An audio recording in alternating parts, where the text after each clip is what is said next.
Tapa. 1, 2, 3. Video na pala yan. Video.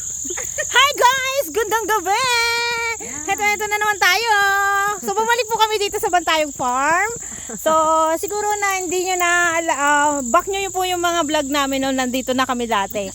So may kasama naman po kaming iba. Sila ganda at saka si ma'am. So ito tour namin po ulit sila. Kasi ito napuntahan na po kasi namin. So ayan po siya. Ayan, sa gabi naman po siya. So, makakadating ulit tayo dun sa pinunta namin dati na mayroong mga ano dun sa, may nakalagay na Bantayog Farm sa gitna. Sila naman yung papapicture natin sila dun kasi galing na kami dito eh. So, ayun guys. So, hi guys, Madam Pe! Hello! Hello kayo! So, wait lang mamaya ulit. Ayan guys, sinabutan na kami ng dilim. Kung nakikita nyo sa aming video, madilim na. Hindi na kami kita. So, yun nga. Ganun ulit nangyari. Nagabol kami ng oras kasi nagbas pa po kami. Nagsimba pa po kami sa bayan. So, hindi na namin nanabutan talaga yung view ng maganda. So, ayun po. Ayan. Wait lang. Mamaya ulit guys. Nabutan na nga kami ng gabi dito sa aming pagbablog ulit sa Bantayog. So, ayan. Tan. Ayan guys.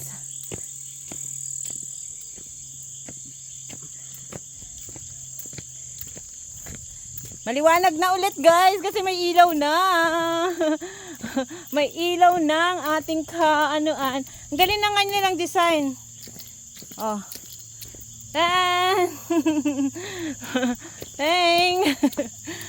Nailo na kayo. So, bye-bye for now. Yan lang muna ngayon, guys. Ang aming ipapakita sa inyo. Kita-kits tayo ulit sa susunod. Bye! Ayun, guys. Bumalik tayo ngayon kasi kumain na po kami. Ayan. Tapos na po kami kumain. So, bye-bye.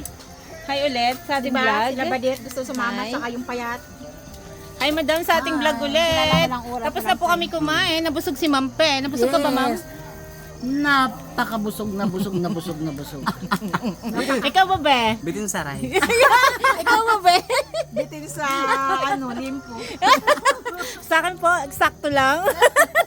Yun po ang rate namin sa inyong restaurant. So, ayan guys. Busog na busog dahil malaki ang Busog na suya. busog sakok, sobra sakok. Busog na busog sakok. Guys, siya hindi pa Bitin siya sa rice. Halata naman. pwede naman umorder ulit. 20 pesos. Magsaing kang kalahati, 20 pesos. Tama. Sa bahay mo na lang ito continue yan. Take out na lang natin yan. Pero mura ang kamatis. 25 pesos ang Huwag ka kilo. matulog. 25 Uwi ka na ng umaga, pesos ang malinis. kilo ng kamatis. Dala ko mga susi ng bahay. Yung makakapasok ng isa. Oo. Nako, mametric na ang matanukahin kaysa Hindi, alas 9 pa daw sila ba? tapos kami nagtatrabaho, milk tea. Ganyan na. Ganda na nga ng ilaw, no? Kamera mo, walang di na kailangan i-edit. Ano yun yan? Samsung. Oo, Samsung. Magandang Samsung.